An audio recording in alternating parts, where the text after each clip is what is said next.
Assalamualaikum warahmatullahi wabarakatuh. Halo, ini Alisa dan teman-temannya loh. Mereka mendapatkan tugas untuk membuat kegiatan lomba bulan bahasa di sekolah. Sekolah meminta membuat rincian penerimaan dan pengeluarannya. Bagaimana cara membuatnya ya? Apakah kalian juga pernah bingung saat harus menyusun anggaran kegiatan sekolah kalian? Kita belajar dari negara yuk. Kita akan pelajari postur APBN. Dalam Kamus Besar Bahasa Indonesia, postur memiliki arti bentuk tubuh atau perawakan. Postur APBN dapat didefinisikan sebagai bentuk rencana keuangan pemerintah yang disusun berdasarkan kaidah-kaidah yang berlaku untuk mencapai tujuan bernegara. Sesuai dengan penerapan prinsip anggaran berimbang dan dinamis, sejak tahun anggaran 1969 hingga 2000, postur APBN disusun dengan menggunakan format T-account. Coba perhatikan bentuk T-account ini. Pada sisi kiri dapat kita lihat penerimaan negara dan di sebelah kanannya terdapat belanja negara. Kalau kita perhatikan, beneran seperti huruf T kan? Dalam format T-account, secara teknis akuntansi, APBN disusun dalam besaran yang sama antara jumlah pendapatan dan jumlah belanja negara. Prinsip tersebut juga mensyaratkan bahwa apabila dalam pelaksanaannya terdapat kecenderungan pendapatan negara kurang atau lebih rendah dari sasaran yang ditetapkan, maka sejauh mungkin harus diupayakan untuk melakukan penyesuaian pada sisi belanja negara. Sejak APBN 2000, postur APBN diubah menjadi I-account.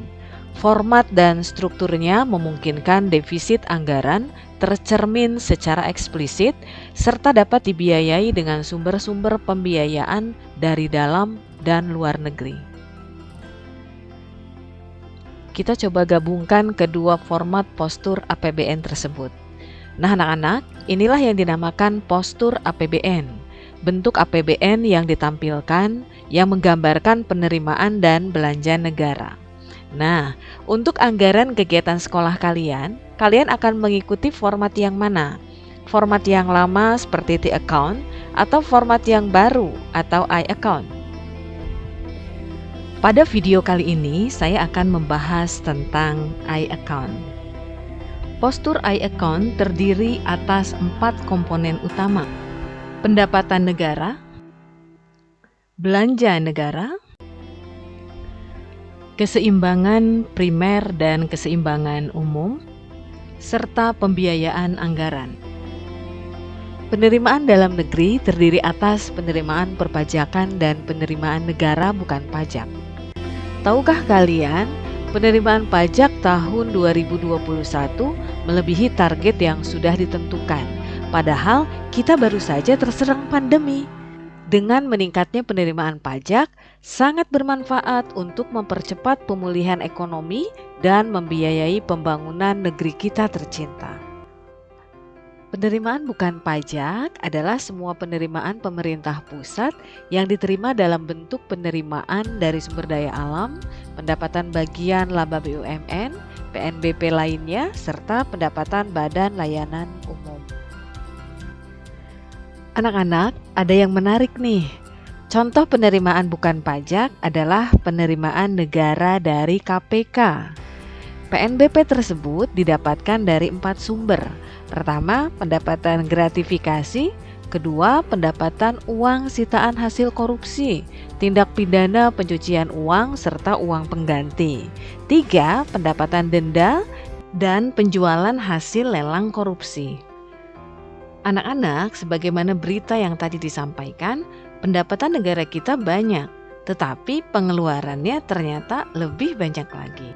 Ada belanja pemerintah pusat dan juga transfer ke daerah. Untuk belanja pemerintah pusat, ada belanja pegawai, belanja barang, belanja modal, pembayaran bunga utang, subsidi, belanja hibah, bantuan sosial, dan belanja lain-lain. Jadi sekarang kalian tentu tahu kenapa pemerintah mengurangi subsidi BBM. Silahkan tulis jawabannya di kolom komentar. Anak-anak, mari kita simpulkan pembelajaran kita kali ini. Pertama, postur APBN adalah bentuk atau pola pengelolaan pengeluaran dan belanja negara. 2. Sejak tahun 2000, Indonesia menggunakan postur I-account. 3. Pemerintah perlu mengatur penerimaan agar dapat memenuhi kebutuhan negara. Demikianlah penjelasan tentang postur APBN. Semoga bermanfaat untuk kita semua. Terima kasih. Assalamualaikum warahmatullahi wabarakatuh.